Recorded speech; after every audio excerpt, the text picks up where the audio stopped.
ইয়াশা হাসছেন, ইয়াশা ঘুরে তাকাচ্ছেন। মিরপুরের মাঠে কোন হার্ড হিটার ব্যাটার নয়, বরং ইয়াশা সাগরের উত্তাল ঢেউয়ে ভেসে গিয়েছিলেন ক্রিকেট প্রেমীরা। এবারের বিপিএল এর শুরুর ধামাকাটাই যেন দিয়েছিলেন চিটাগং কিংসের এই ক্যানাডিয়ান গ্ল্যামারাস মডেল কাম স্পোর্টস প্রেজেন্টার।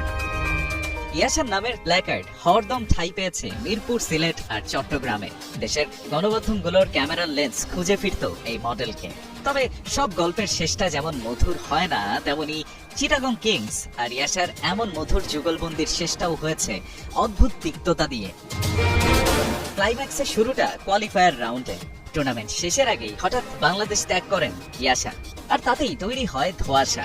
শোনা যায় নানান কথা। বিতর্ক বাড়ার আগে চিটাগং কিংস আইনি নোটিশ দেয় এ মডেলকে, আরে চুক্তি ভঙ্গের অভিযোগ। সেই সব ঘটনা নিয়ে এতদিন মুখ বুজে থাকা ইয়াশা এবার মুখ খুলেছেন সোশ্যাল মিডিয়াতে, এনেছেন কিংসদের বিপক্ষে গুরুতর অভিযোগ।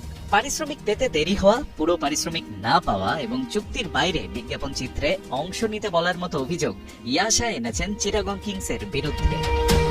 বাংলাদেশ ছাড়ার আগেই কিংসের আইনি নোটিশ পাঠানোর ঘটনাকে বিব্রতকর এবং চুক্তির সঙ্গে সাংঘর্ষিক বলেও মন্তব্য করেন এ হোস্ট।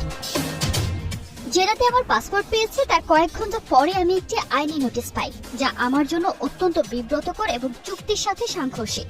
এসব ঘটনার পর আমি ওই ফ্র্যাঞ্চাইজির অধীনে বাংলাদেশে নিরাপদ বোধ করিনি এবং কয়েকজন লোকাল ওয়েল উইশারের সাথে পরামর্শ করে সেখান থেকে ফিরে আসার সিদ্ধান্ত নেই।